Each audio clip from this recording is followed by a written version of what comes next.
सैया तो भुलाइल कि सैया तो भुलाइल बाटे सुरुती में बाटे सुरती में कौन कमी कौन कमी बाटे खूबसूरती में बाटे खूबसूरती में। गरमी बढ़ला हमर कुरुती में। अच्छा मैंने ये गाना पर जब वो वीडियो बाटे जी देखी रो समझ देख सकता नहीं गरमी बढ़ला हमर कुरुती में कि आइल बा ये गाना बा सैया तो भुलाइल बाड़े सुरती में आ कौन कमी बा हाई खूबसूरती में रउआ समन देख सकता नहीं यहाँ के जब इतना खूबसूरत बानी लेकिन गनवे वही पर मैच कइले बा कौन कमी बा खूबसूरती में। अच्छा तो कौन कमी तो बा ना खूबसूरती में ना ना। अच्छा तो सैया जी जब सुरती में काहे भुलाइल बानी हमर सैया जी कुछो ना खानी ना ना। तो अब कैसे ही गाना पर रील बना देनी रउआ। गाना आया बना ली हाँ गाना आइल बना लेनी एकदम रातों रात जब से वायरल चलता ही गाना। जी चली बाकी रोज सब देख सकत बानी सैया तो भुलाइल बाड़े सुरती में आ कौन कमी बा खूबसूरती में। ये गाना रातों रात एकदम सोशल मीडिया पर जब से वायरल चलता तो आई यहाँ से और कुछ जानल जाओ उससे पहले ये वीडियो के तनी शेयर कर दी आ लाइक करी। अच्छा हम चाहे जी कि सबसे पहले तो रउआ ये बताई कि ये रउआ जितना खूबसूरत बानी ये खूबसूरती के आगे राज का बा?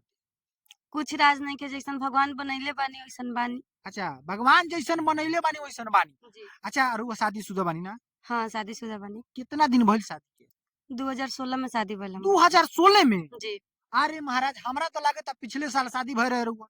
ना हमर 2016 में भइल बा शादी। बताई 2016 में यहाँ का शादी भइल बाटे आ अभी मने 9 साल होनु गइल शादी जी भइला जी का 9 साल। शादी भइला 9 साल हो गइल लेकिन ये अभी जेबा से अभी ना वो लोग कहेला कांच कली अभी बानी यहाँ के बाकी देखी 9 साल पहले यहाँ के शादी भय रहे। अच्छा 9 साल पहले रुआ शादी हो गई ना। जी अच्छा अभी लेकिन रुआ लागत है कि अबके के जेबा से लोग कहेला कि गांव घर के लोग कहेला जवान बिटिया अबके भइल बड़ी ना जी तो वैसन तो लागत नहीं रुआ।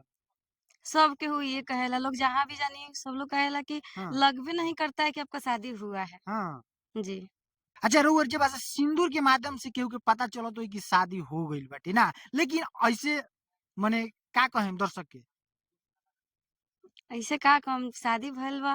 भइल बा शादी। जी अच्छा पति जी राउर मना ना करनी सब रील वगैरह बनावत नहीं रुआ। ना हमर पति पूरा फुल सपोर्ट करेनी। हाँ यहाँ मम्मी पापा लोग भी करेनी हाँ भाई भी करेनी हाँ। और ससुराल में भी लोग करे जाल तो पति पर्दार लोग के छोड़ के। अच्छा मने पट्टी पटीदार लोग तो भाई केहू की ऐसन बात बा कि पट्टी पटीदार में अगर केहू आगे बढ़ता तो पटीदार लोग के भाई हम का कहीं गाड़ तो जरता हम जानत तनी पटीदार लोग के बारे में हम समझ सकतनी काहे कि पटीदार लोग चाहेला कि कोनो आगे ना बढ़ो और पटीदार ना जी सही बात बनू जी तो पटीदार के लोग सिखावत हुई बड़ा।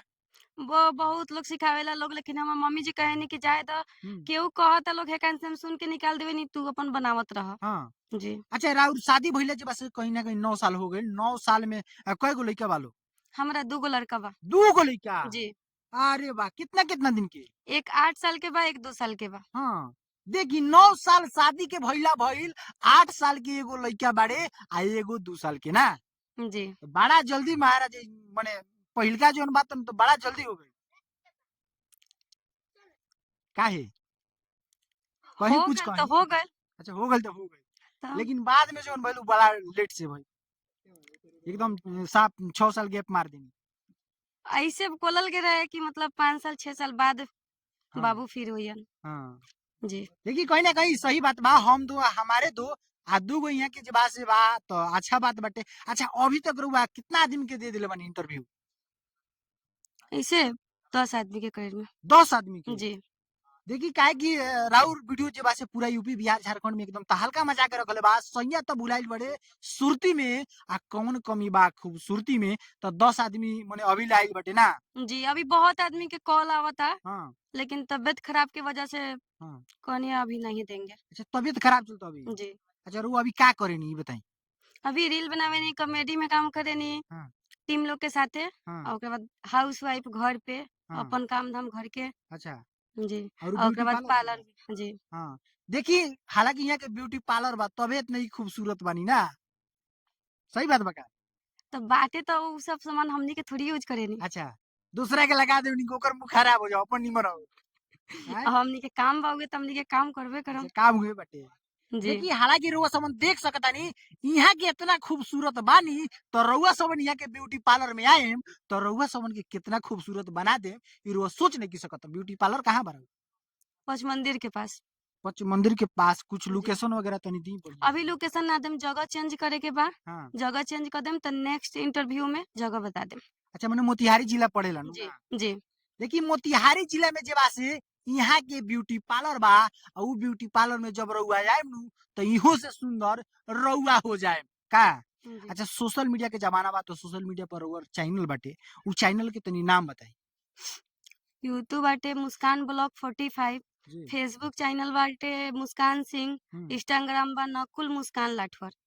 देखिए इंस्टाग्राम पर यहाँ के जाई आ ब्यूटी पार्लर मने फेस वॉश मने कुछ कुछ करेला लोग। अब तो हमरा पता नहीं के उतना लेकिन उ सब करावे को होई तो रउआ समन यहाँ से संपर्क करी, इंस्टा पर मैसेज करी जेवा से रउआ समन के भी सुंदर खूबसूरत आ परियों के रानी बनल चाहतानी तो यहाँ से संपर्क जरूर करी। चलिए यहाँ तक देखे खातिर रउआ समन के बहुत बहुत धन्यवाद।